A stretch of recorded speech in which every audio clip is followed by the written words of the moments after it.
అందరికీ hi masters. నా పేరు మానస. మాది జడ్చల్ల. ముందుగా నాకు ధ్యానాన్ని పరిచయం చేసిన సునీత మేడం గారికి ఆత్మ ప్రణామాలు. అలాగే నా ఇద్దరు గురుదేవులైన పితామహ పత్రిజీ గారికి, అలాగే వంశీ మాస్టర్ గారికి ఆత్మ ప్రణామాలు. ఇక్కడ ఉన్న మీ ప్రతి ఒక్కరికి కూడా ఆత్మ ప్రణామాలు తెలియజేసుకుంటున్నాను. మాస్టర్స్, ఈ రోజు మనం ఆత్మ పరిశీలన అనే బుక్ నుంచి జ్ఞానాన్ని తెలుసుకుందాం. ఈ బుక్ ను రాసిన టార్గం గారికి కూడా ఆత్మ ప్రణామాలు తెలియజేసుకుంటున్నాము. ఆత్మ పరిశీలన, ఇది అందరికీ తెలిసిందే. ఆత్మ పరిశీలన అంటే ఏంటిదంటే మనల్ని మనం గమనించుకోవడం అన్నది. అయితే దీనికంటే ముందుగా మనకు పత్రి సార్ ఇచ్చిన కాన్సెప్ట్ తెలుసుకుందాం.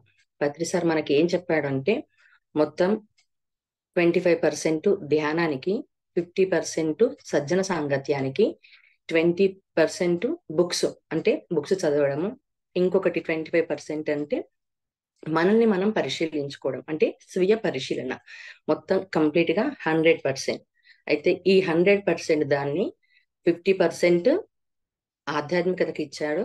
అలాగే 50% మన భౌతికమైన పనులు అంటే సంసారంలో నిర్వాణం ఉండాలి అంటే 50% భౌతికమైన జీవితానికి, 50% ఆధ్యాత్మిక జీవితానికి ఇచ్చాడు కదా. అయితే భౌతికంగా అంటే ఆధ్యాత్మికంగా మనం ఏదైతే తెలుసుకుని ఉంటున్నామో దాన్ని మన డే లైఫ్ లో అంటే భౌతికమైన జీవితాల్లో ఎలా ఉన్నాం, ఎలా ఉండకూడదు, ఎలా జీవించాలి, ఎలా జీవించకూడదు, ఎలా మాట్లాడాలి, ఎలా ప్రవర్తించాలి, మనం శరీరాలమా, దేహమా, ఆత్మలమా, ఇవన్నీ మనం తెలుసుకొని భౌతికమైన జీవితం అంటే ఇప్పుడున్న ఈ జీవితంలో ఆధ్యాత్మికంగా జీవించడం. అయితే ఈ ఆత్మ పరిశీలన అన్నది ఏంటిది అంటే మనని మనం పరిశీలించుకోవడం. మనని మనం పరిశీలించుకునే దాన్ని ఇక్కడ మనకు టార్కం గారు ఏం చెప్పాడు అని అంటే గమనించే శాస్త్రం అని చెప్పాడు. అయితే ఎప్పుడైతే మనం ఇది గమనించుకోవడం అన్నది తెలుసుకుంటామో, అంటే గమనించుకోవడం అంటే ఏంటిది అంటే ఎలా గమనించాలి, నిజంగా మనం గమనిస్తున్నామా అంటే మనల్ని మనం గమనిస్తున్నామా, మనల్ని మనం గమనిస్తే, ప్రయత్నపూర్వకంగా గమనిస్తే ఇప్పుడున్న ఈ జీవితం ఎంతో ఆరోగ్యంగా, ఆనందంగా, విజయాన్ని, అలాగే శ్రేయస్సును, సంపదని పొందుతామని చెప్తున్నారు. అయితే ఇది గమనించే శాస్త్రం గనంగా మనం మొదలు పెడితే మన జీవితం ఎంతో అద్భుతంగా ఉంటుంది. అయితే ఈ గమనించే శాస్త్రాన్ని మనం ఎంత లోతుగా గమనిస్తే మన జీవితం ఎలా జీవించాలి అన్నది మనపై మనం ఆధారపడి ఉంటాము అని ఇక్కడ మనకు చెప్తున్నాడు. ఇది ఎలా మనకు తెలియాలి అని చెప్పంటే ఒక చిన్న ఎగ్జాంపుల్. మనం గమనిస్తున్నామా లేదా, ప్రతిరోజు మనపై మనకు ఎరక మనం పరిశీలిస్తున్నాము అంటే మనం నడుచుకుంటూ వెళ్తుంటాము, ఒక్కొక్కసారి మనం స్లిప్ అయి కింద పడిపోతూ ఉంటాం. ఎందుకు పడిపోతున్నాము అని అంటే మనం సరిగ్గా గమనించడం లేదు అని తెలుసుకోవాలి ఇక్కడ. అంటే సరిగ్గా గమనించకపోవడం వల్లనే కింద పడిపోయాం. అలాగే ఎప్పుడైతే మనం ఈ గమనించే శాస్త్రాన్ని తెలుసుకుంటామో మనని మనం సరిదిద్దుకోవడానికి మన మీద మనము ఏర్పడుతుంది. అలాగే ఇతరులతో సంబంధ బాంధ్యాలు సృష్టించుకోవడంలో ఎంతో చక్కగా సహాయం చేస్తుంది అని చెప్పి ఇక్కడ చెప్తున్నారు. ఎప్పుడైతే మన మీద మనం గమనించకుండా ఉంటామో, గమనించడం లేకుండా ఉంటుందో ఒక ఎండు ఆకులా ఉంటామంటున్నారు. ఎలా అంటే ఆ ఎండిన ఆకు ఎలా ఉంటుంది అంటే గాలి ఎలా వీస్తే అలా పోతూ ఉంటుంది. అంటే ఏ దిక్కున గాలి వీస్తే ఆ దిక్కున ఆ ఎండిన ఆకు వెళ్తూ ఉంటుంది. అలా మన జీవితం ఉంటుంది. ఎప్పుడైతే మనం పరిశీలించుకుంటూ ఉంటామో, మన స్వీయ పరిశీలన అంటే ఆత్మ పరిశీలన చేసుకుంటూ ఉంటామో మనపై మనకు ఎరక ఏర్పడుతుంది, మనపై మనకు నియంత్రణ వస్తుంది. అది ఏం జరుగుతుందంటే మన లక్ష్యాన్ని మనం చేరుకునే దిశలో వెళ్తాం. అయితే దీన్ని మనం అనుకుంటున్నాం ఇప్పుడు ఏంటిది అంటే మనం ఎలా గమనించాలి. సరే, ఆత్మ పరిశీలన అని చెప్తున్నాడు, గమనించే శాస్త్రం అని చెప్తున్నారు కదా, మరి మనం ఎలా గమనించాలి అని అంటే గమనించే శాస్త్రాన్ని మనం ఎప్పుడైతే చక్కగా నేర్చుకుంటామో జీవితంలో అంత అద్భుతంగా జీవిస్తాం. ఎలా ఉంటాము అంటే అన్నిటితో మనం మమేకం అయిపోకుండా వాటిని సపరేట్ గా పక్కన పెడుతూ అంత అద్భుతంగా మనం జీవిస్తామని చెప్తున్నాడు. మళ్ళీ ఎలా గమనించాలి దీన్ని ఫస్ట్ కొన్ని మనం పాయింట్స్ వైజ్ గా తెలుసుకుందాం. పాయింట్స్ వైజ్ గా తెలుసుకుంటే చక్కగా మనకు అర్థమవుతుంది. అది ఏంటిది అంటే మనం ఎలా గమనించాలి, మీ ప్రవర్తనను ఎలా గమనించాలి, అలాగే ఏ మాత్రం విమర్శించకుండా గమనించాలి.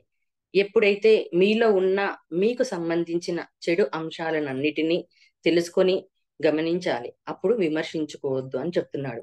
అంటే ఎలా గమనించాలి అంటే మనలో ఉన్న పరివర్తన, అంటే ప్రవర్తన ఎలా ఉంది, మనం ఎలా ప్రవర్తిస్తున్నాం, సరిగ్గా ప్రవర్తిస్తున్నామా లేదా, సరిగ్గా మాట్లాడుతున్నామా లేదా, సరిగ్గా జీవిస్తున్నామా లేదా అని ఎప్పుడైతే మన పరివర్తన మీద మనం ధ్యాస పెడుతూ ఉంటామో ఒక్కటొక్కటిగా మనకు బయటకు వస్తుంది మనం ఏంటిది, ఎలా ప్రవర్తిస్తున్నామని. అయితే దాన్ని ఎలా చెప్తున్నాడంటే విమర్శించుకోకండి అని చెప్తున్నాడు. ఎందుకు విమర్శించుకోవద్దు అని అంటే ఎప్పుడైతే మనపై మనం విమర్శించుకుంటూ ఉంటామో దీన్ని మనం క్లియర్ చేసుకోలేము. కాబట్టి ఎట్టి పరిస్థితుల్లో కూడా మీరు దీన్ని విమర్శించుకోకుండా గమనించండి. అలా ఎందుకు చేయాలి అని చెప్పని క్వశ్చన్ అడిగారు. క్వశ్చన్ అడిగితే ఎందుకు అంటే మిమ్మల్ని మీరు విమర్శించుకుంటే మీతో మీరు మమేకం అయిపోతారు. మిమ్మల్ని మీరు విమర్శించుకోపోతే కనుక మీకు గమనించేవానికి మధ్య దూరాన్ని సృష్టిస్తారు అని చెప్తున్నాడు. సరే, అదే ఇప్పుడు మనం ఏమనుకుంటాము అంటే గమనించాం, మనలో ఉన్న గుణాన్ని గమనించాం, మనలో ఉన్న చెడుని గమనించాం, ఏంటిది ఇలా ఉన్నాను, చక్కగా లేను కదా, నేను బాగా లేను కదా అని అనుకుంటున్నప్పుడు ఏమైపోతుందంటే ఆ సమయం మనము ఇవ్వకుండా ఆ బాధకే గురైపోతాం ఇక్కడ అని చెప్తున్నాడు. అయితే ఎప్పుడైతే మీరు విమర్శించుకుంటూ ఉంటారో దాంట్లోనే మీరు మమేకం అయిపోతుంటారు. అంటే బయటికి రాలేరు, బయటికి రాకుండా ఆ బాధల్లోనే ఉంటారు. కాబట్టి మిమ్మల్ని మీరు విమర్శించుకోకండి. ఎలా క్వశ్చన్ వేసుకోమంటున్నారు అంటే మీ ప్రవర్తనను ఎలా క్వశ్చన్ వేసుకోవాలంటే నేను ఎందుకు ప్రవర్తిస్తున్నాను, నేను అలా ఎందుకు ప్రవర్తిస్తున్నాను, కేవలం దాన్ని మాత్రమే పరిశీలించండి. నేను చెడ్డవాడిని, మంచివాడిని, గొప్పవాడిని లేదా హీనుని అని అనకండి అని చెప్తున్నాడు. అంటే ప్రవర్తన అలా ఎందుకు ప్రవర్తిస్తున్నాం, ఇప్పుడు మనం చక్కగా ఇది తెలుసుకున్నాం ఎందుకు ఇలా మనం ప్రవర్తిస్తున్నామని. దాంట్లో మనకు లోపం కనిపిస్తుంది. అయ్యో నేను ఇంత చెడ్డగా ఉన్నానా, ఇంత చెడ్డగా నేను జీవిస్తున్నానా, లేదా గొప్పగా కనిపిస్తున్నప్పుడు నేను ఇంత గొప్పగా ఉన్నానా, ఇంత గొప్పవాడినా అని మిమ్మల్ని మీరు ఎక్కువ చేసుకోకండి, తక్కువ చేసుకోకండి, ఉన్నది ఉన్నట్టుగా గమనించండి. అలా చేయమంటున్నాడు. అయితే నిజం చెప్పాలంటే కొంతమంది మహానుభావులు చెప్పారు. ఏంటిదంటే మానవుడు జీవించడం లేదు, జీవితాన్ని గడుపుతున్నాడు అని. ఇది నిజం చెప్పాలంటే ఆలోచించవలసిన పాయింటే. ఎందుకు అనంటే మానవుడు జీవించడం లేదు, జీవితాన్ని గడుపుతున్నాడంటే మనసును కేంద్రంగా చేసుకొని జీవిస్తున్నాడు. ఎందుకు కేంద్రంగా చేసుకొని జీవిస్తున్నాడు అంటే బాహ్యమైన వస్తువులు, మనుషులు వాళ్ళు అలా ఉన్నారు, నేను ఎందుకు ఇలా ఉన్నాను, వాళ్ళు చక్కగా ఉన్నారు, నేను చక్కగా లేను, వాళ్ళు చక్కగా మాట్లాడుతున్నారు, నేను మాట్లాడడం లేదు, వాళ్ళు ఎంత చక్కగా ఉన్నతంగా ఉన్నారు చూడు, నేను ఇలా ఎందుకు లేను అని వాళ్ళు జీవించే విధానాన్ని మేము ఇలా ఎందుకు జీవించట్లేదు అని జీవితాన్ని గడిపేసుకుంటూ ఉన్నాడు. అంటే ఎప్పుడు మనసును కేంద్రంగా చేసుకొని జీవిస్తున్నాడు. ఎప్పుడైతే ఆత్మను కేంద్రంగా చేసుకొని జీవిస్తూ ఉంటాడో ఎంతో అద్భుతంగా జీవిస్తాడు. అంటే ఏమవుతుందంటే ఎప్పటికి కూడా పక్క వాళ్ళతో పోల్చుకొని పక్క వాళ్ళతో ఉంటూ వాళ్ళు ఎందుకు ఇలా ఉన్నారు, నేను ఎందుకు ఇలా ఉన్నాను అంటే వాళ్ళలోనున్నవన్నిటిని కూడా మనలో ఉండాలన్న ఆ క్వాలిటీస్ పెంచుకుంటున్నాం. కానీ మనకంటూ ఒక క్వాలిటీ ఉంది, మనకంటూ ఒక ప్రణాళిక ఉంది, ఒక ప్రణాళికతోనే మనం ఇక్కడ భూమి మీదకి వచ్చాం. ఇవన్నీ మనకు అర్థం చేసుకోవాలి. అర్థం చేసుకుంటే ఎదుటివాడి మీద మనం ఆలోచించాం. కాబట్టి ఎప్పుడు కూడా పక్క వాళ్ళతో పోల్చుకుంటూ నేను ఎందుకు ఇలా ఉన్నానని అప్పుడు మనము మన ఆత్మ పరిశీలన మనం సరిగ్గా చేసుకోలేం. కాబట్టి ఎందుకు ఇలా ఉన్నాను అని అనకుండా ఓకే, ఎందుకు నేను అలా ఉన్నాను, ఎందుకు నేను అలా ప్రవర్తిస్తున్నాను అని చెప్పని ఇక్కడ చెప్తూ ఉన్నారు. అలాగే ఇంకొక పాయింట్, మిమ్మల్ని మీరు గమనించి చూసుకోవడానికి ధైర్యం కావాలి అని చెప్తున్నాడు. చూడండి, ఇక్కడ మనని మనం గమనించాలి అంటే ధైర్యం కావాలి అంటున్నాడు. నిజమే కదా, ధైర్యం కావాలి. అంటే ఇప్పుడు మనం ఏమనుకుంటాం, ఇంతవరకు నేను చక్కగా ధ్యానం చేస్తున్నాను, క్లాసులు చెప్తున్నాను, క్లాసులు వింటున్నాను, మారుతున్నాను, చేస్తున్నాను, ఇంకేముంది అని అంటే మనకు తెలియనివి మన లోపల ఎన్నో ఉన్నాయి. అది ఎప్పటి నుంచి ఉన్నాయి అని అంటే చిన్ననాటి నుంచే ముసుగులు అన్నవి ఉన్నాయి. ఒక్కొక్క ముసుగును మనము తొలగించుకుంటూ ఉన్నప్పుడు అవి బయటపడతాయి. మళ్ళీ అవి బయటపడాలి అని చెప్పానంటే ఆ ధైర్యం కావాలంటున్నాడు. అయితే అసలు ధైర్యం అంటే ఏంటిది అంటే మనకు తెలుసు. ధైర్యం అంటే ఏంటిది కొద్దిగా అవగాహన ఉంది. ఆ ధైర్యం అంటే ఏంటిదంటే ధైర్యంగా మాట్లాడు, ధైర్యంగా జీవించు, ధైర్యంగా సమాధానం చెప్పు, నిన్ను నువ్వు తక్కువ చేసుకోకు, ధైర్యంగా జీవించగలగాలి అని ఇలా తెలుసు. కానీ మన టార్కం గారు చెప్తున్న అద్భుతమైన పాయింట్ ఏంటిది అని అంటే ధైర్యం అంటే మిమ్మల్ని మీరు గమనించి చూసుకోగల ధైర్యం ఉండడమే ధైర్యానికి నిజమైన నిర్వచనం. నిజంగా మీరు ఎలాంటి వారు అని అన్నది. ఇది చక్కని పాయింట్ కదా. ధైర్యంగా అంటే మిమ్మల్ని మీరు గమనించే ధైర్యం కావాలి. అంటే ఎప్పుడైతే మనల్ని మనము గమనించాలి, నాలో ఏ లోపాలు ఉన్నాయి, ఏమి లేవు అనుకుంటుంటే ఏమి దొరకవు. ఉన్నాయి లోపాలు అంటే దొరుకుతాయి. మళ్ళా అది తీసుకోవాలంటే ఫస్ట్ గా మనకు ధైర్యం కావాలి. ఎందుకు మంచివాడు, ఎందుకు చెడ్డవాడిని అని మీరు చెప్పుకోకండి, అనుకోకండి అని ఎందుకు చెప్తున్నారు ఇక్కడ అని చెప్పానంటే కూడా అందరు కూడా నిజంగా గొప్పవారే అంటున్నారు ఇక్కడ. ఎందుకు గొప్పవారంటే ప్రతి ఒక్క ఆత్మ కూడా గొప్పదే, ఉన్నతే. ప్రతిది కూడా ఒక్కొక్క ప్రణాళికలో, ఒక్కొక్క జన్మలో ఒక్కొక్కటి నేర్చుకోవడానికి ప్రతి ఒక్కరు వచ్చారు. అయితే దీంట్లో వచ్చి అది కూడా పరమాత్మ నుంచి వచ్చిన ఆ దివ్యత్వం నుంచి ఆత్మ వచ్చింది. ఆ ఆత్మలో ఉన్న మనం ఇప్పుడు జీవితాత్మగా ఉన్నది కూడా ఆ పరమాత్మ నుంచి మనం వచ్చిన వాళ్ళమే. అయితే ఇవన్నీ మనం పక్కన పెట్టేయండి అని అంటున్నాడు. ఎందుకు ఇలా ఉన్నాము అంటే మీ అలవాట్లు, అపోహలు, భ్రమలు, ద్వేషాలు, అసూయ మొదలైన వాటితో మీరు మమైకం ఉండడం వల్లనే మీరు హీనంగా ఉన్నారు. వాటిలో కలిసిపోయి మిమ్మల్ని మీరు కోల్పోయారు. అంటే వీటి వల్ల ఉండడం వల్ల మనం ఎలా ఉన్నాము అన్న ఎరక లేకుండా అంటే స్వీయ పరిశీలన. ఇప్పుడు ఎలా నేను ప్రవర్తిస్తున్నాను, ఎలా మాట్లాడుతున్నాను, ఇప్పుడు నేను బాగున్నాను, బాగా మాట్లాడుతున్నాను అంటే నేను చక్కగా ఉన్నాను అనుకుంటాను. లేదు నాలో ఏమైనా తేడా ఉందా, నేను ఇతరులతో మాట్లాడుతున్నప్పుడు ఎలా మాట్లాడుతున్నానో ఎప్పుడైతే మనం పరిశీలిస్తామో అంటే ఈ గమనించే శాస్త్రాన్ని అధ్యయనం చేస్తూ ఆచరణ చేస్తామో మనలో ఉన్న ఒక్కొక్క లోపము కనిపిస్తుంది. మళ్ళీ అది తెలుసుకోవాలంటే ఎంతో చక్కగా ధైర్యం కావాలి అని చెప్తున్నాడు. ఎందుకు ఇవన్నీ ఉన్నాయి అంటే భ్రమలు, ఎన్నో భ్రమల్లో మీరు ఉండిపోయారు, ద్వేషాలలో ఉండిపోయారు, అలాగే అలవాట్లలో ఉండిపోయారు, అసూయలో మీరు ఉండిపోయారు కాబట్టి వాటితో కలిసిపోయారు. అంటే వాటన్నిటిని కూడా మీరు బయటికి తీసేయండి. అంటే ఆ ముసుగులనన్నిటిని తొలగించండి. అంటే ఒక్కసారిగా ఏమనిపిస్తుంది, అమ్మో నాలో ఎన్ని లోపాలు ఉన్నాయో ఏమో, ఏమున్నాయో ఏమో అని ఒక క్వశ్చన్ వస్తుంది. అంటే ధైర్యం అన్నది చాలదు, కానీ ఆ ధైర్యం కావాలి. అయితే ఎప్పుడైతే మనం ఆ ధైర్యంతో మనని మనం చూసుకోకుండా ఉంటామో అజ్ఞానంలో నిద్రపోతూ ఉంటారు అని చెప్తున్నాడు. నిజమే కదా. మనకంటూ మన మీద దృష్టి పెట్టుకోనప్పుడు కంప్లీట్ గా మనం అజ్ఞానంలోనే ఉండిపోతాం. అంటే నేను చక్కగా ఉన్నాను, ఒక ఉన్నతంగా ఉన్నాను, నేను ధ్యానం చేస్తున్నాను, శాకాహారంగా ఉన్నాను, క్లాసులు చెప్తున్నాను, అన్నిటిలోనూ నేను చక్కగా ఉన్నాను, సంసారంలో చక్కగా ఉన్నానని మనకు మనమే చెప్పుకుంటూ ఉన్నాం. మరి చక్కగా ఉన్నప్పుడు ప్రాబ్లమ్స్ ఎందుకోసం వస్తున్నాయి, ఆధ్యాత్మికంగా ఎందుకు ఎదుగుదల ఆగిపోతుంది, అలాగే ఆరోగ్య సమస్యలు ఎందుకు వస్తున్నాయి, అలాగే ఎదుటివాడు మనను ఏదైనా ఒక మాట అంటూ ఉంటారు. అంటే ఇక్కడ ఏమైపోతుందంటే మనపై మనకు పరిశీలన అన్నది లేదు అని చెప్తున్నారు. మన ఇవన్నిటిని కూడా ముందుగా ఎలా పరిశీలించాలి అంటే మనలో ప్రవర్తనను గమనించాలి. ఎలా ప్రవర్తించాలి, మనలో ఉన్న ప్రవర్తనను ఎలా చూసుకోవాలంటే ముందుగా ఏం చెప్తున్నాడంటే ఒక ఆహారం విషయంలో చెప్తున్నాడు. ఆహారం ముందుగా మనం భౌతికమైనది, ఈ రోజంతా కూడా భౌతికమైన విషయాల గురించి తెలుసుకుందాం. అంటే ఇక్కడున్న మనం ఉన్న ఫిజికల్ లైఫ్ లో ఎలా తింటున్నాము, ఎలా బంధాలలో ఉన్నాము, స్నేహితులతో ఎలా ఉన్నాము, ఇంట్లో ఉన్న భర్తతో, పిల్లలతో, బంధువులతో ఎలా ఉంటున్నాం అన్నది కూడా ఈరోజు తెలుసుకుందాం. ఎలా ఆహారం విషయంలో చెప్తున్నాడు. ఏంటిది? ఒక ఆహారం మనకు అనిపిస్తుంది. ఒక ఫుడ్ మనం తింటున్నాం అనుకోండి. ఎందుకు తింటున్నామో ఆ పదార్థం గురించి తెలియదు. కనిపించింది అనుకోండి తినేస్తూ ఉంటాం. ఇది ఎంత తింటున్నామో, ఎంతవరకు మనకు నియంత్రణ ఉండాలి అన్నది కూడా మనకు తెలియకుండా తింటూ ఉంటాం.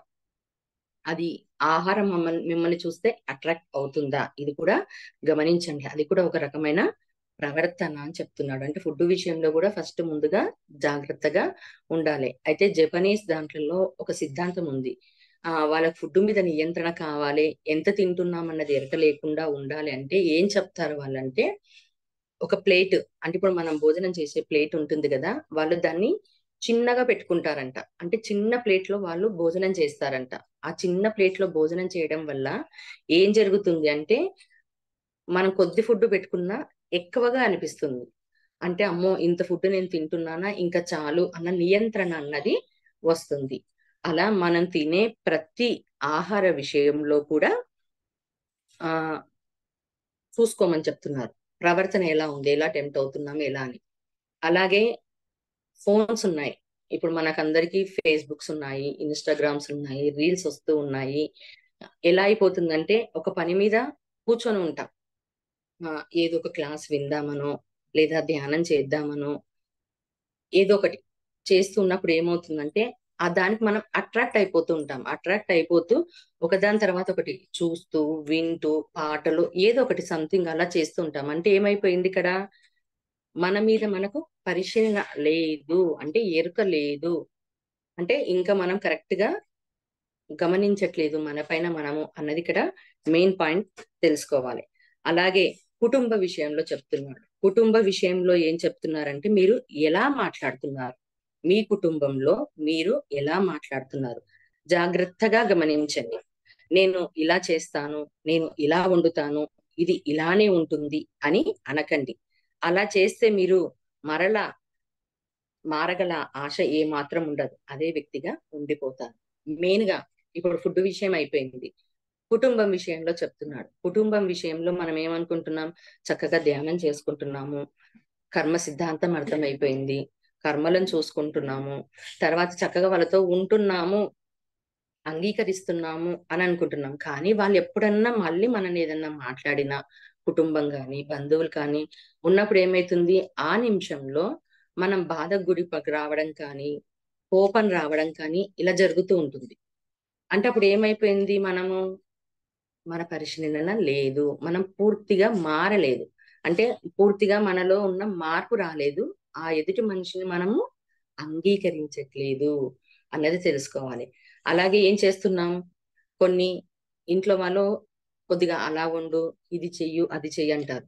అప్పుడు ఏం చెప్తాం? నేను వండను, నేను ఇలానే వండుతాను, నాకు ఇదే వచ్చు, ఇదే తెలుసు, ఇంతకు మించి నాకు రాదు అని ఇలా అన్ని మనం మాట్లాడుకుంటూ ఉంటాం. అంటే ఆహార విషయంలో, అలాగే కుటుంబం విషయంలో, ఈ రెండిటి విషయంలో మీరు మిమ్మల్ని ఎలా ఉన్నారు?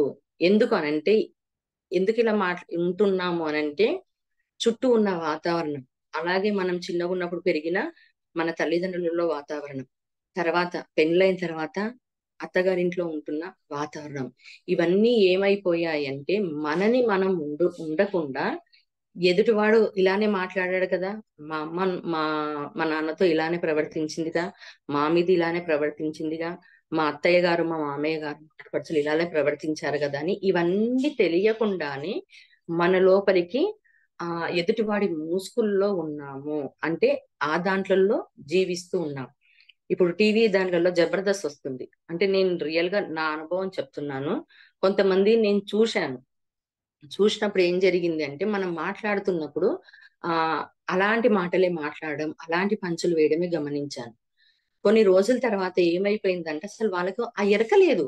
ఎరక లేకుండా వాళ్ళు అలానే మాట్లాడుతున్నారు. అప్పుడు నేను గమనించాను. ఓకే. ఒక టీవీలో, సీరియల్‌లో కార్టూన్ ప్రభావం కానీ, ఒక సీరియల్ ప్రభావం కానీ మనుషుల మీద ఇంత ఎఫెక్ట్ చూపిస్తుందా అని.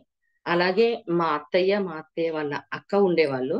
అయితే వాళ్ళు టీవీ సీరియల్ ఆన్ చేసుకొని చూసేవాళ్ళు. మా మామయ్య వీళ్ళందరూ ఏం చేసేవాళ్ళంటే అందరూ చూస్తే నేను గమనించేదాన్ని. నేను చూడను. వాళ్ళు ఏం చేసేవాళ్ళంటే అక్కడ టీవీలో వచ్చేదానికి ఇక్కడ వాళ్ళు రియాక్ట్ అవుతూ ఉండేవాళ్ళు.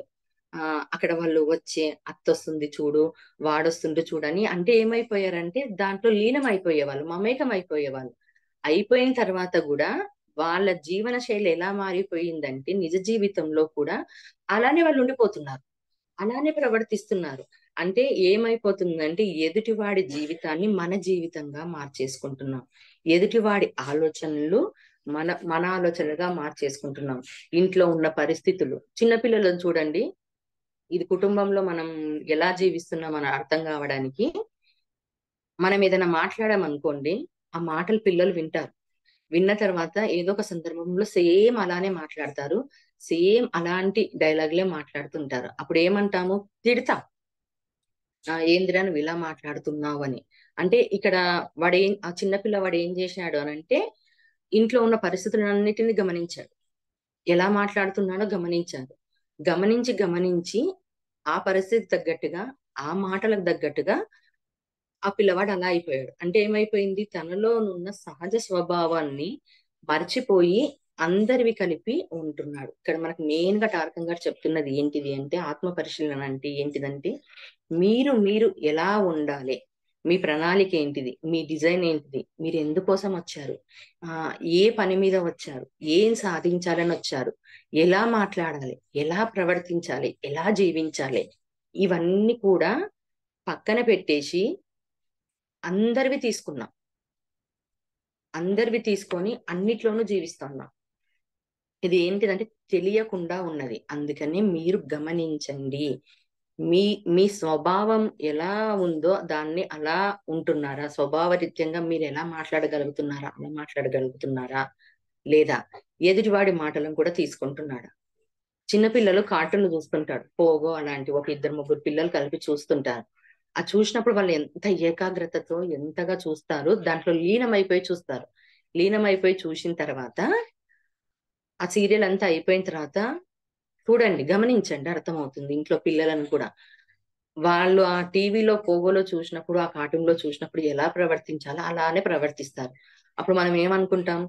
టీవీ సీరియల్ చూసేశాడు, అలా ఉంటున్నాడని. కానీ వాళ్ళని ఎప్పుడైతే మనం గమనిస్తామో, గమనిస్తున్నప్పుడు మెల్లిమెల్లిగా వాళ్ళలానే ఆ కార్టూన్ సీరియల్‌లో వచ్చిన వాళ్ళలానే జీవిస్తూ ఉంటారు. అలానే మాట్లాడుతూ ఉంటారు. అంటే ఎప్పుడైతే మనం మన మీద పరిశీలన చేసుకుంటామో, అంటే ఆత్మ పరిశీలన, ఈ గమనించే శాస్త్రాన్ని మనం తెలుసుకుంటామో, ఎదుటి వాడిని కూడా తెలుసుకోవచ్చు అని అంటున్నాడు. అంటే ఇంతవరకు ఏం చేశాం? ఎదుటివాడు అలా ఉన్నాడు, అలా మాట్లాడుతున్నాడు, అలా ప్రవర్తిస్తున్నాడని ఎదుటివాని దృష్టిని పెడుతూ ఎదుటివాడిలోనున్న దాన్ని తెలియకుండానే మనలోనికి తీసేసుకుంటున్నాం. అంటే ప్రింట్ చేసేసుకుంటున్నాం. అయితే ఇప్పుడు మనకు టారకం గారు ఇచ్చిన అద్భుతమైన మెసేజ్ ఏంటిది అంటే ఫస్ట్ మిమ్మల్ని మీరు పరిశీలించుకోండి. ఎప్పుడైతే మిమ్మల్ని మీరు పరిశీలించుకుంటారో, నేను ఉండాల్సిన స్వభావం ఇది కాదు కదా! ఇలా ప్రవర్తించకూడదు గదా! ఇది నా సహజమైన స్వభావం కాదు కదా! ఎదుటివాడివి నేను మోసుకొని జీవిస్తున్నాను. ఎందుకంటే ఎదుటివాడిని ఎప్పుడైతే మనము అంటూ ఉంటామో అదే మనం అన్నది తెలుసు. ఎదుటివాడి లోపాలను మనం ఎప్పుడైతే చూస్తూ ఉంటామో అదే మనం. ఇది కూడా ధైర్యం. ధైర్యం కావాలని చెప్తున్నాడు నిజం చెప్పాలంటే. నిజమే కదా! ఇప్పుడు మనం ఎదుటివాడిని ఏదైనా లోపాన్ని మనం గుర్తిస్తున్నాము అంటే అదే మనము. ఇది ఖచ్చితంగా ఒప్పుకొని తీరాల్సిందే. ఎందుకంటే అది దాని లోపల మనలో లోపం ఉంది. మనమేమనుకుంటాం, నా లోపల ఈ లోపల ఏ లోపం లేదు. ఎదుటివాడు అలా ప్రదర్శిస్తున్నాడు. ఎదుటివానిదే తప్పు అని. అంటే ఎదుటివాడు ఏదైతే ఉన్నాడో అదే నువ్వు. అందుకే ఇవన్నిటిని ముసుగులను మీరు తొలగించుకోండి. మిమ్మల్ని మీరు మీ పరివర్తనను మీరు విమర్శించుకోండి. ఎలా విమర్శించుకోవాలి? నేను ఇది చెడా? మంచా? అంటే నేను మంచిగా జీవిస్తున్నానా? చెడుగా జీవిస్తున్నానా? అనకండి. సరే, నేను అలా చేస్తున్నాను అన్నమాట అని పరిశీలించడమే ముఖ్యము అని చెప్తున్నాడు. అంటే ఏంటిది? ఎప్పుడైతే మనం మన ప్రవర్తనను పరిశీలించామో, విమర్శించామో, అంటే సరే విమర్శ అంటే ఏంటిదంటే నేనెందుకు ఇలా ఉన్నాను అన్నది మనం విమర్శించుకోవాలి గదా! అప్పుడు దాంట్లో మనము చెడ్డవాడిని వద్దు, అల్పుడు అనొద్దు, మంచివాడు అనకండి. ఓహో! నేను అలా ఉన్నానన్నమాట. అని పరిశీలించాలి. ఎప్పుడైతే మనం ఇప్పుడు పూర్తిగా దీన్ని మనం పరిశీలిస్తామో, చేస్తామో అప్పుడు మనం బయటపడగలుగుతాం. అంతవరకు పరిశీలించేంత వరకు కూడా బయటపడము. అయితే ఈ ప్రవర్తన అంతా ఎక్కడి నుంచి వస్తుంది అంటే భాగస్వాములతో, స్నేహితులతో, గురువులతో వస్తుంది. తెలియదు. తెలియకుండానే ఉంటాం. నిజం చెప్పాలంటే ఇది నాదొక లైవ్ చెప్తానండి. మాది తెలంగాణ పక్కా. అంటే హైదరాబాద్ దగ్గరలో జడ్చర్ల మాది.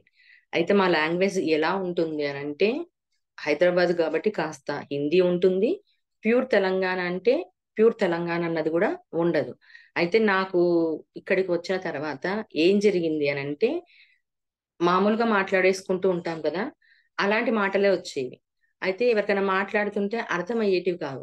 అర్థమైనప్పుడు కానప్పుడు నేనేం చేశాను అనంటే, ఓకే. ఇది అర్థం కావట్లేదు కదా! అని వాళ్ళకి అర్థమయ్యే భాషలో నేను వివరించే ప్రయత్నం చేశాను. ఎప్పుడైతే అది వివరించే ప్రయత్నం చేశానో నాకు తృప్తి అనిపించలేదు. ఎందుకంటే ఇక్కడ నా స్వభావ సిద్ధంగా ఉన్న నా మాటను కానీ, నా ప్రవర్తనను కానీ నేను ఎక్స్‌ప్రెస్ చేయలేకపోతున్నాను. అప్పుడు నాకేం జరిగిందంటే కంప్లీట్‌గా మాట్లాడుతూ ఉండేదాన్ని. మాట్లాడడం ఆపేశానన్నట్టు. అంటే ఇది ఇక్కడ నాకు మాట్లాడడం వచ్చు. కానీ ఆ వర్డ్స్ నేను ఎలా ఉపయోగించాలనో నాకు తెలియలేదు. ఆహ్, ఆగిపోయేదాన్ని. తర్వాత నేనే నెమ్మది నెమ్మదిగా సరే నా లాంగ్వేజ్ నాది. నేను ఎలా చెప్పాలనో అలానే చెప్తాను. నాకెంత వచ్చో అంతే నేను మాట్లాడతానని ఎప్పుడైతే అనుకున్నానో నెమ్మది నెమ్మదిగా నేను చక్కగా మాట్లాడగలుగుతున్నాను. ఇప్పుడు మనకు సార్ గూడా వంశీ సార్ గూడా ఒక మాట చెప్తారు. ఏంటిదంటే నేను చెప్పే క్లాసులు ఎలా ఉంటాయంటే జోయల్‌గా ఉంటాయి. ఈజీగా నవ్వుతూ ఉంటాను. నవ్వుతూ చెప్తాను. కొంతమంది ఏమంటారు మీరు ఈ జ్ఞానాన్ని ఇలా చెప్తే ఎలా ఒక గురువంటే ఎలా ఉండాలి స్ట్రిక్ట్‌గా చక్కగా చెప్పాలని. అప్పుడు సార్ ఏం జేశాడు అలా చెప్పడానికి ప్రయత్నిస్తే మిగతా వాళ్ళేమన్నారు మీరు సరిగ్గా చెప్పట్లేదు, మీకు సరిగ్గా రావట్లేదు, మీకు మీరు గాని. అంటే అప్పుడు సార్ గూడా చెప్పాడు మనకు. నాకు సాటిస్ఫాక్షన్ అన్నది అనిపించలేదు. నాలా నేను చెప్తేనే నాకు సాటిస్ఫాక్షన్ అన్నది ఉంటుంది అని చెప్పని. అలా మనలో ఉన్న సహజమైన స్వభావాన్ని, సహజమైన మాటలను, సహజమైన దానిలానే మనం ఉండాలి. ఎదుటివాడిని కాపీ కొట్టి, ఎదుటివాడు అలా ఉన్నాడు, ఎదుటివాడు ఇలా మాట్లాడుతున్నాడు, ఎదుటివాడిలా నేను తయారవ్వాలి అంటే, మనని మనం పరిశీలనలో లేకుండా ఎదుటివాడిలోనున్న వాటిని మనం జీవిస్తున్నాము అన్నది అక్కడ తెలుసుకోవాలి. అలాగే ఎప్పుడైతే మనం ఈ ముసుగును తొలగించుకుంటున్నామో ఇంకొక పాయింట్ ఏంటిదంటే, ఎప్పుడైతే మీరు మీ ముసుగును మీరు తొలగించుకున్నప్పుడు మీరు 2 రకాలుగా కనిపిస్తారు అని చెప్తుంటారు. 2 రకాల భావోద్వేగాలకు లోనవుతారు. అంటే ఎప్పుడైతే మనం మన ఈ స్వీయ పరిశీలన చేసుకుంటూ ఉన్నామో, ఆత్మ పరిశీలన చేసుకుంటూ ఉన్నప్పుడు, మనలోనున్న ముసుగును అంటే గుర్తిస్తాం. మనలోనున్న తప్పొప్పులను మనం గుర్తిస్తాం. గుర్తించినప్పుడు ఏం జరుగుతుంది అంటే 2 రకాల భావోద్వేగాలు అంటే 2 రకాల ఎమోషన్స్ గురవుతాం. ఒకటి ఏంటిది అంటే భయం వేస్తుంది అని చెప్తున్నారు. భయం ఏంటిదంటే మీ ముఖం కాని దాన్ని గమనించి చూడాలంటే భయం వేస్తుంది. ఎందుకంటే ఇంతకాలం నిర్మించుకున్న మీపై మీరు కప్పుకున్న ముసుగు అని చెప్తున్నారు. అంటే ఏమైపోయింది ఇక్కడ భయం. అంటే ఇప్పుడు తెలుసుకోవాలనుకున్నాం. తెలుసుకుందాడే అరే నేను ఏంది ఇలా ప్రవర్తిస్తున్నానా? ఇలా మాట్లాడుతున్నానా? ఇలా నడుచుకుంటున్నానా? అని ఒక్కసారిగా భయం వేస్తుంది. ఎందుకంటే ఇంతవరకు మనని మనం కాకుండా ఎదుటి వాడిలోనున్న దాన్ని జీవిస్తూ ఉన్నాం. ఇప్పుడు ఎదుటివాడిని మనం విమర్శించాం, ఎదుటివాడిని తిట్టామనుకోండి, ఆ భావన అంతా కూడా తెలియకుండా మనలోనికే ఇంకిపోతుంది. ఎవరినైతే మనం చక్కగా హ్మ్, ఎలా పొగిడామనుకోండి, అది కూడా మన లోపలికి వెళ్ళిపోతుంది. అయితే మంచి కన్నా చెడు ప్రభావం మన మీద చూపిస్తూ మనం అలానే ఉండిపోతాం. అందుకనే మనల్ని మనం విమర్శించుకోకూడదు. ఎదుటి వాడిని విమర్శించకూడదు. ఓకే. నేను ఇలా ఉన్నానా? సరే మార్చుకుందాం. గుర్తించానుగా. ఫస్ట్ గుర్తించడం ఒక మెట్టు. గుర్తించిన దాన్ని మనం ఎంతగా ఇంప్లిమెంట్ చేసుకుంటున్నామన్నది రెండవ మెట్టు. అలా ఈ ముసుగు నుంచి బయట భయం వేస్తుంది. అంటే ఎన్నో రోజుల నుంచి ఈ ముసుగులో ఉన్నాం కదా! తీసుకుంటున్నప్పుడు ఇలాంటి భయమేస్తుంది. మళ్ళా రెండవది ఏం చెప్తున్నాడు. అంటే రెండవది ఏమిటి అంటే, ప్రస్తుతం మిమ్మల్ని మీరు తెలుసుకునే మార్గంలో ఉన్నారు అని ఎంతో ఆనందం కలుగుతుంది. అలాంటి భావనని మీరు సృష్టించుకోగలిగినప్పుడు ఎంతో అద్భుతంగా ఉంటుంది. ఇలా మన గురించి మనం తెలుసుకున్నప్పుడు ఆనందంగా ఉంటుంది. ఎలా అంటే ఉల్లిపాయల్లో ఉండే కేంద్ర భాగాన్ని కనుగొన్నట్టుగా నెమ్మదిగా పొరలన్నీ తొలుచుకుంటూ వెళ్తారు. అంటే ఫస్ట్ ఏమైపోయింది? ఈ దాన్ని మనం తీసేయాలి. మనలో ఉన్న లోపాలన్నిటిని తెలుసుకొని ఎందుకిలా ఉంటున్నాము? ఎందుకిలా జీవిస్తున్నాము? ఎందుకిలా మాట్లాడుతున్నాము? ఎలా ప్రవర్తిస్తున్నాము అనుకున్నప్పుడు, భయం వేస్తున్నప్పుడు ఇవన్నీ ఎన్నో రోజులవి. నిజం చెప్పాలంటే ఇంకొకటి కొన్ని జన్మల నుంచి మోసుకొనొచ్చినవి కూడా ఇక్కడ ఉంటాయి. కొన్నేమో ఎదుటివాడిని చూస్తూ తీసుకున్నవి ఉంటాయి తెలియకుండా. కొన్ని గత జన్మల్లో నుంచి మోసుకొనొచ్చినవి ఇవన్నీ ఉంటాయి. అప్పుడు ఒక్కసారిగా ఏంది నేనిలా ఉన్నానని తక్కువ చేసుకోకుండా, ఓకే. నేనిలా ఉన్నాను కదా! ఎందుకలా ఉన్నాను? నేను ఎందుకిలా ప్రవర్తిస్తున్నాను అని అనుకున్నప్పుడు ఒక్కసారిగా ఆశ్చర్యం అనిపిస్తుంది. ఆశ్చర్యంలో నుంచి మనం గమనించినప్పుడు ఆనందం కలిగిస్తుంది. ఎందుకంటే చక్కగా మీరు తెలుసుకునే మార్గంలో ఉన్నారు కాబట్టి. అంటే మిమ్మల్ని మీరు మార్చుకునే మార్గంలో ఉన్నారు. స్వీయ మార్గంలో మీరు ఉన్నారు. ఇంకొక పాయింట్ చెప్తున్నారు మెయిన్‌గా. చాలా మంది నేను అందంగా ఉన్నాను, ఉన్నతంగా ఉన్నాను, అలాగే చక్కగా జీవిస్తున్నాను, చాలా చక్కని జీవితాన్ని ఉన్నాను అన్నదాన్ని ఆ ఇమేజ్‌ను బద్దలు కొట్టండి. నిజమే. ఇది ఇంతవరకు మనం చక్కగా ఉన్నాము అంటే చక్కగానే ఉన్నామనిపిస్తుంది. బావున్నామంటే బావున్నాము అనుకుంటున్నాం. అందంగా ఉన్నానంటే అందంగా ఉన్నానని. అంటే అందంగా ఏందంటే లోపల అంతర్ సౌందర్యం. చక్కగా ఉన్నాను, ఎంతో ఉన్నతంగా ఉన్నాను. వీటన్నిటిని మీరు బద్దలు కొట్టండి. అంటే ఇవన్నిటిని మీరు పక్కన పెట్టండి. అంటే మీ ఇమేజెసెస్ మొత్తం కూడా మీరు పక్కన పెట్టండి. అసలైనది ఏం తెలుసుకోమంటున్నాడంటే, మీతోనూ, ఇతరులతోనూ మీరు ఎలా ప్రవర్తిస్తున్నారు? ఏం చేస్తున్నారు? స్పష్టంగా చూడడం మొదలుపెట్టగానే మీ మార్గాన్ని కనుక్కుంటారు. ఇది మీ మొదటి గుర్తింపు. అంటే భౌతికంగా మనం ఫిజికల్‌గా ఎలా ఉన్నాము అని చెప్పనన్నది తెలుసుకోమంటున్నాడు. నేనెలా ఉన్నాను? మీతో మీరు అంటే నాతో నేను ఎలా ఉన్నాను? అలాగే ఎలా ప్రవర్తిస్తున్నాను? అన్నది స్పష్టంగా చూడండి. అంటే మన ఇమేజెస్ అంటే ఇప్పుడు నేను చక్కగా ఉన్నాను అంటే ఏ లోపం గుర్తించం. ఛీ! నేను బాలేనా అని చెప్పానంటే ఏ లోపమో గుర్తించలేము. మంచిని పెట్టుకొనున్నా లోపలున్న చెడును చూసుకోలేము. ఛీ! నేను చెడ్డగా ఉన్నానంటే దాన్ని ఎలా మార్చుకోవాలి అన్నది కూడా మనకు తెలియకుండా ఉన్నది. ఇది మొదటిది. అంటే ఫిజికల్‌గా మనం ఉన్నదాన్ని. మళ్ళీ రెండవ సంగతి ఏంటిది అంటే మాట్లాడే మాటలు. అంటే ఇక్కడ ఏమైపోయింది ఫస్ట్ మన ఆహారం విషయంలో చూసుకున్నాం. కుటుంబ సభ్యులు, స్నేహితులతో ఎలా ఉండాలో చూసుకున్నాం. తర్వాత మాట్లాడే మాటలు. మాట్లాడే మాటల్ని ఎలా గమనించాలి? మీరు ఎలా మాట్లాడుతున్నారు? ఎప్పుడు మాట్లాడుతున్నారు? ఏ సమయంలో ఎలా మాట్లాడుతున్నారు? ఏ బాంధవ్యంలో మాట్లాడుతున్నారు అన్నది గమనించుకోండి. ఏది అనిపిస్తే అది మాట్లాడేస్తూ ఉంటారు. ఇదే అసలైనది. దీని మీద అవగాహనొచ్చింది. మాట్లాడుతుంటాం. కొంతమంది మాట్లాడుతుంటారు. ఏం మాట్లాడుతుంటారో అర్థం గాదు. ఎలా ప్రవర్తిస్తుంటారో అర్థం కాదు. ఏ సమయంలో, ఏ సందర్భంలో ఏం మాట్లాడాలే అన్నది కూడా తెలియదు. దాని పట్ల కూడా మీరు ఎరకన కలిగి ఉండండి. అంటే పరిశీలించుకోండి. ఇప్పుడు నేను మాట్లాడుతున్నాను. ఏం మాట్లాడుతున్నాను? ఎలా మాట్లాడుతున్నాను? ఇక్కడ సందర్భంలో ఇప్పుడు ఇంట్లో ఏదైనా ఒక విషయం జరుగుతుంటుంది. బయట ఒక విషయం జరుగుతుంది. కొంతమంది ఏం చేస్తుంటారంటే అక్కడ సందర్భమే కాదు మాట్లాడాల్సిన సందర్భం. కానీ మాట్లాడేసేస్తుంటారు. ఆ సమయంలో, ఆ సందర్భంలో మాట్లాడాల్సిన విషయమే కాదు. కానీ వాళ్ళకు ఆ పరిశీలన అన్నది లేదు. వాళ్ళ సమయం ఉంటుంది. ఒక సమయం మనకు మాట్లాడాలనుకుంటున్నాం. ఒక సమయంలో మాట్లాడాలి. అన్ని సమయాల్లో కాదు కదా! మౌనంగా ఉండగలగాలి. ఎలా మాట్లాడుతున్నారు? అలాగే మాట్లాడే బాంధవ్యంలో ఎలా మాట్లాడుతున్నారు? అంటే ఇప్పుడు మాట్లాడుతున్నప్పుడు కొంతమందితో ఏమవుతుంది? వాళ్ళంటే మనకిష్టం ఉండదు. ఇష్టం లేనప్పుడు ఏమవుతుంది? ఏదో మాట్లాడేస్తున్నాం గదా! అన్నట్టుగా మాట్లాడతారు. కొంతమందితో ఇష్టంగా ఉంటుంది. చక్కగా మాట్లాడుతున్నారు. అంటే ఏమవుతుందంటే మాట్లాడే మాట చక్కగా మాట్లాడుతున్నారు. కానీ లోపల నుంచి వచ్చే ఎక్స్‌ప్రెషన్ కానీ, ఆ ఎక్స్‌ప్రెషన్ ఎలా తెలుస్తుందంటే మన కళ్ళు చెప్తుంటాయి. మన ముఖ కవళికలు చెప్తుంటాయి.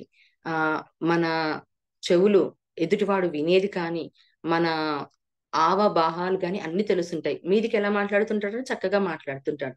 దానిని కూడా మీరు గమనించండి. రెండవది గమనించే దాంట్లలో మాట్లాడే మాటలు. అలాగే మీరు మాట్లాడే మాటలు, ప్రవర్తించే విధానాలు చాలా వరకు ఇతరుల నుంచి దిగుమతి చేసుకున్నవి. మీరు ఆ విషయాన్ని తెలుసుకుంటారు. నిజంగా మీ స్వభావంతో లేనివి, మీ స్వభావంలో లేనివి, మీరు ఇతరుల నుంచి దిగుమతి చేసుకున్న విషయాలు ఏమిటి? అంటే ఏంటిది? ఇవన్నీ మాట్లాడే మాటలు ఏమైపోయాయి అనంటే, ఇతరుల నుంచి దిగుమతి చేసుకున్నాయి. ఇందాక కూడా చెప్పుకున్నాం. చిన్నగున్నప్పటి నుంచి మనము తెలియకుండానే కొన్ని మాటలు నేర్చేసుకున్నారు. ఇంట్లో చూడండి, కొంతమంది వాతావరణంలో లాంగ్వేజ్ తప్పుగా మాట్లాడుతుంటారు. అంటే రఫ్‌గా మాట్లాడుతుంటారు. అది చూసి చూసి పిల్లలు గూడా వాటిని అనుకరిస్తుంటారు. అలానే మాట్లాడేస్తారు. అప్పుడు ఏం జేస్తారు పిల్లలు, పెద్దవాళ్ళు, "ఏయ్! ఏం మాట్లాడుతున్నావు? ఏం చేస్తున్నావు? ఎక్కడి నుంచి మోసుకొచ్చావు ఈ మాటలన్నీ" అని. కానీ మనం ఇంట్లో మాట్లాడుకుంటున్నప్పుడు అసలు ఇంట్లో పిల్లలున్నారా? పెద్దవాళ్ళున్నారా? ఏ సమయంలో మనం ఎలా మాట్లాడుతున్నాం? ఇప్పుడు మాట్లాడడం అవసరమా? పిల్లల ముందు పర్టిక్యులర్‌గా మాట్లాడడం అవసరమా? అన్నది తెలుసుకోవాలి. వాడు మాట్లాడేసే వరకు మాత్రం వాళ్ళను తప్పు పడుతుంటాం. అంటే ఇవన్నీ కూడా మనకు ఇతరుల నుంచి దిగుమతి చేసుకున్నవే. అది ఎవరి నుంచి దిగుమతి చేసుకున్నారంటే అమ్మ, నాన్న, స్నేహితులు, గురువులు, కళాకారులు, ప్రత్యేకించి సినిమా తారలను. ఇవన్నీ కూడా మీ స్వభావంలోకి దిగుమతి చేసుకుంటున్నారు అని చెప్తున్నారిక్కడ. అంటే ఇవన్నీ కూడా మీకు మీలా జీవించకుండా, మీరు మీలా మాట్లాడకుండా, మీరు మీలా ప్రవర్తించకుండా, ఎదుటి వాడిని దిగుమతి చేసుకుంటూ ఉన్నారు. ఇందాక చెప్పుకున్నాం గదా! ఒక టీవీ సీరియల్‌ను చూడనివ్వండి, ఒక కార్టూన్‌ను చూడనివ్వండి. ఇవన్నీ చూస్తున్నప్పుడు ఏమైతుందంటే వాళ్ళలా ప్రవర్తిస్తూ వాళ్ళలా ఉంటారు. మంచిని తీసుకోండి. మంచిని తీసుకొని ఎదుటివాడిలోనున్న మంచిని చూసుకొని, ఇతను ఎంత చక్కగా మాట్లాడుతున్నాడు, ఎంత చక్కగా పాటలు పాడుతున్నాడు, ఎంత చక్కగా చెప్తున్నారు అన్నదాన్ని నేనేం చెప్తాను. అతని లోపల అంత మంచి గుణం ఉంది కదా! నా లోపల ఏ గుణం ఉంది? నేను దేన్ని డెవలప్ చేసుకోవాలి? ఏ విధంగా నేను మాట్లాడగలగాలి? ఇవన్నీ కూడా మనం ఆత్మ పరిశీలన చేసుకోవాలే. ఏమవుతుందంటే ఇది చేసుకోకపోతే మీకు మీరే ఇంకొక ముసుగులో జీవిస్తూ ఉంటారు అంటున్నాడు. అయితే దీంట్లో మనకు టార్గం గారు ఒక 2 ఎగ్జాంపుల్స్ చెప్పారండి. ఏంటిదంటే ఈ ఆత్మ పరిశీలన అన్నది అంటే గమనించే శాస్త్రాన్ని ఆయన నేర్చుకొని ఎప్పుడైనా సరే మహానుభావులు, గురువులు నేర్చుకున్నారనుకోండి, అది ఎదుటి వాడికి నేర్పిస్తూ ఉంటారు కదా! నేర్పిస్తున్నప్పుడు ఏం చెప్పారు అనంటే, ఒక ఆమె దీన్ని నేర్చుకోవడానికి అతని దగ్గరకొచ్చిందంట. అయితే మాట్లాడిందంట. ఒక 2 రోజుల తర్వాత తను మళ్ళొచ్చిందంట. వచ్చిన తర్వాత మా అమ్మాయి మాటల్లో అంటే ఈ గమనించే శాస్త్రాన్ని ఆయన టెక్నిక్స్ చెప్పాడన్నట్టు. మాట్లాడే విషయంలో మా అమ్మాయి వేరేగా మాట్లాడుతుందండి. ఇన్ని రోజుల నుంచి ఒకలాగా మాట్లాడుతుంది. ఇప్పుడు వేరుగా మాట్లాడుతుందండి అని అన్నాడు. అప్పుడు అతను ఏం చెప్పాడంటే, "మీ అమ్మాయిని జాగ్రత్తగా చూసుకోండి. జాగ్రత్తగా పరిశీలించండి. ఆమె వెంబడే ఉండండి" అని. అయితే తనేం చెప్పింది, "ఏం లేదు జస్ట్ అలా మాట్లాడుతుంది కానీ, తను చక్కగానే ఉందండి. ఏమి లేదని" చెప్పని తను ఊరికెళ్ళిపోయిందంట. ఊరికెళ్ళిపోయిందాడే ఆ అమ్మాయి 2 రోజుల్లో సూసైడ్ చేసుకొని చనిపోయిందంట. ఎందుకు అని చెప్పానంటే, ఆమె 16 సంవత్సరాల అమ్మాయి ప్రెగ్నెంట్‌గా ఉందంట.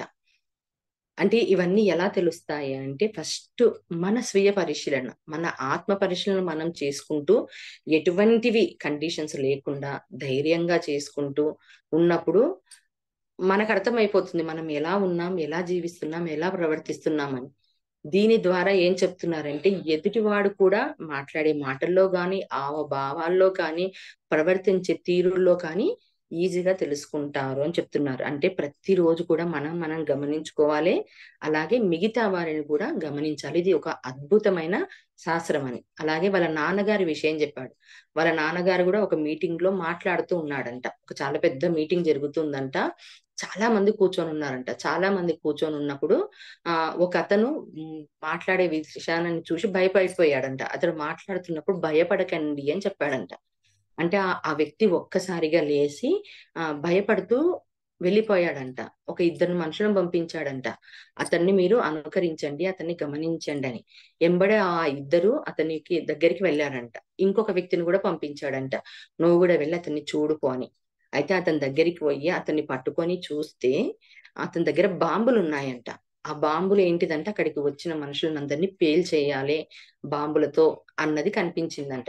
ఎలా గుర్తించగలిగాడు అనంటే, తన పరిశీలన, తన ఆత్మ పరిశీలనలో తాను ఉన్నాడు. అప్పుడు పరిశీలనలో ఉన్నప్పుడు ఏం జరుగుతుందంటే, ఎదుటి వాడిలోనున్న హావభావాలు, భయాలు, కోపాలు, ఏమనుకుంటున్నారు ఇవన్నీ కూడా తెలుస్తాయి. దీంట్లో అద్భుతమైనది ఏం చెప్పాడు మనకు తారకం గారు అనంటే, ఎప్పుడైతే మీరు స్వీయ పరిశీలన చేసుకుంటూ ఉంటారో, మిమ్మల్ని మీరు మార్చుకుంటూ ఉంటారో, ఎదుటివాడు ఎవరైనా మీకు ప్రతికూలంగా మాట్లాడాలన్నా, మీ మీద ఏదైనా చెడుగా చెప్పాలన్నా, చెడు చెయ్యాలనుకున్నా కూడా ఎంబరే మీరు బయటపడగలుగుతారు అని. అంటే చూడండి, మన మీద మనకు పరిశీలన చేసుకోవడం ద్వారా ఎన్ని లాభాలున్నాయంటే, మన ప్రణాళికను మనం క్లియర్‌గా పూర్తి చేసుకుంటాం. మనం ఎందుకోసం జీవించాము, ఎందుకు ఇలాంటి దానిలో ఉన్నాము అన్నది తెలుసుకుంటూ చక్కగా ముందుకు వెళ్తాం. అంటే ఒక పని మీద ఏదైతే వచ్చామో, ఆ పనిని పూర్తిగా క్లియర్ చేసుకుంటాం. పూర్తిగా సాధించుకోగలుగుతాం. అలాగే ఎదుటి వాడిల్లో మనకేదన్నా లోటుపాట్లు కనిపిస్తున్నాయా అంటే, మనకు జాగ్రత్త పడతాం. అలాగే ఎదుటి వాడికి కూడా మనం అవసరమైన వాటిని చెప్తాడు. అయితే దీంట్లో మౌర్య మహాత్ముడు ఏం చెప్పాడు అంటే, గమనించే శాస్త్రాన్ని నేర్చుకోవాలంటే ఏ విశ్వవిద్యాలయాలకు వెళ్ళనవసరం లేదు. ప్రతి ఒక్కరు కూడా ఎవరిని వారు గమనించుకుంటూ పీహెచ్‌డీ చెయ్యొచ్చు. అంటే దీనికేమైనా స్పెషల్‌గా గమనించే శాస్త్రానికి పరిశీలన చేసుకోవడానికి ఏ చదువులు, ఏ విశ్వవిద్యాలయాలు ఏం అవసరం లేదు. మనల్ని మనమే గమనించుకోవడం తెలుసుకోవాలి. ఏంటిది? నిన్ను నువ్వు తెలుసుకో. నువ్వు నీలా ఉండు చాలు అని చెప్తున్నారు. మళ్ళీ ఇవన్నీ తెలియాలంటే ఎన్నో రోజుల నుంచి ఎంతో మంది ఉన్నవి తెలియదు. కాబట్టి ప్రయత్నం అనేది చేయాలి. అయితే ఈ భూమి మీద ఎవరుంటారు ఇద్దరు అనంటే, ఒక చిన్న పిల్లవాడిగా జీవిస్తాడు. తను ఎలా కావాలనో, ఎలా జీవించాలనో అలా జీవిస్తాడు. ఇంకొక వ్యక్తి ఎవరు అంటే యోగి. యోగి మాత్రమే తనలా తాను జీవిస్తాడు. అందుకే గీతలో కూడా చెప్పబడింది. యోగి భవార్జున, యోగిగా అర్జున అని కృష్ణ పరమాత్మ చెప్పాడు. ఇంతకు యోగి ఏంటిది? యోగి ఎవరు అంటే గమనించగలిగిన వ్యక్తి అని అర్థం. మన యోగి కూడా వయసులో చిన్న పిల్లవాడేమో తనకు నచ్చినట్టుగా జీవిస్తున్నాడు, చక్కగా ఉంటున్నాడు. మన యోగి పెద్దవాడు. అంటే ఇప్పుడు యోగిగా ఉన్నవాళ్ళు, యోగి లక్షణాలు ఉన్నవాళ్ళు, యోగులుగా వాళ్ళు ఏం చేస్తున్నారంటే గమనించుకుంటున్నారు. ప్రతి దాన్ని గమనించుకుంటూ, చేసుకుంటూ యోగులు అవుతున్నారు. మనము మనుషులుగా ఉండి మాధవులుగా మారాలి. ప్రతి ఒక్కరం కూడా అన్నది తెలుసుకోవాలిక్కడ. ఎప్పుడైతే మనం ఈ గమనించే శాస్త్రాన్ని నేర్చుకుంటామో చక్కగా, అద్భుతంగా జీవిస్తాం.